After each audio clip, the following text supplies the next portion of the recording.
Hello! I hope everyone has had a productive first week of summer classes. Be sure to read my entire Thursday memo for lots of important information. Today is the start of our bi-weekly, 2 times a week, English 002 mini lessons. In your NROC units, you have a link called Resources, and on your Unit Resources page, you have lots of helpful stuff, including the assigned reading, the writing assignment, a sample student essay, and this area called Foundations. Foundations is referring to the foundational or basic reading and writing skills necessary for success in college-level coursework. After you pass your Unit 1 final draft, I will enter the final draft score onto the Blackboard gradebook, and that will unlock the Unit 1 test. The Unit 1 test is a 20-question exam, mostly multiple choice. I know that some of you might be happy about the idea of a multiple choice test as opposed to an essay test, and I get it. However, multiple choice tests are difficult in their own way. There's no partial credit or points for effort. You have to be completely accurate in your responses. The NROC unit test draws entirely from those foundations links, so the best thing you can do to prepare for the Unit 1 test is to review the foundation links while you're waiting on me to grade your essay, rough draft, and final draft.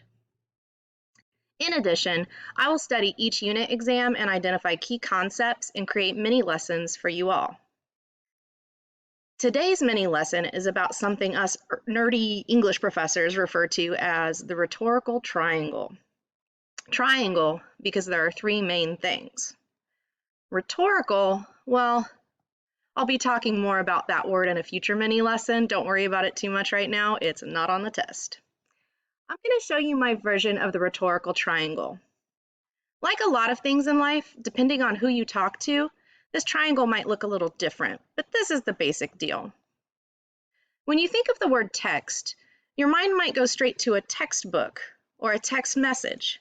But in nerdy English world, and really college in general, a text is any sort of idea or message that someone's trying to communicate to someone else. We call the person sending the message the author, and the person receiving the message the audience. When you think about it like that, so many things can be considered texts, not just novels and books. Things like speeches, poems, songs, recipes. Even things that don't contain words like paintings, ballets, or even buildings. The rhetorical triangle is the answer to this question. What do all of those things, all of those texts, have in common?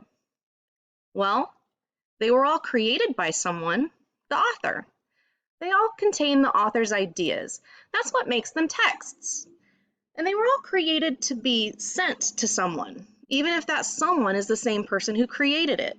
For example, a personal diary is a text, and the author and the audience are the same person, unless your little sister breaks into your room and secretly reads it.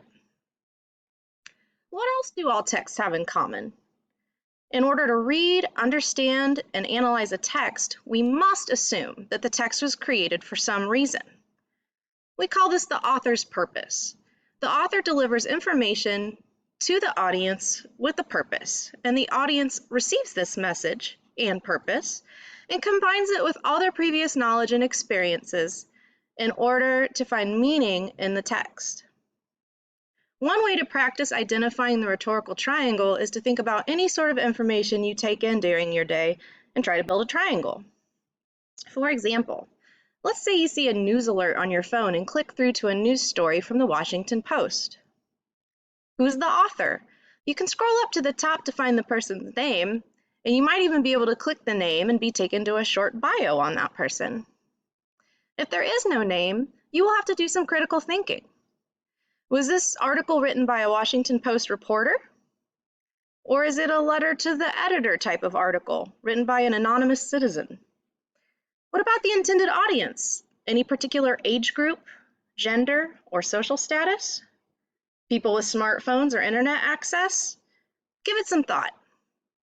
What about the purpose? Why did the author create this text? Why did the Washington Post choose to publish it? Is it informing the audience of an important event? Is it attempting to persuade the audience to take a side on a political issue? These are the types of questions you should always ask yourself when presented with a text. This is how you form a complete understanding of something you read. Most importantly, you can now walk around your house saying rhetorical triangle, and the people who hear you will think you are a genius.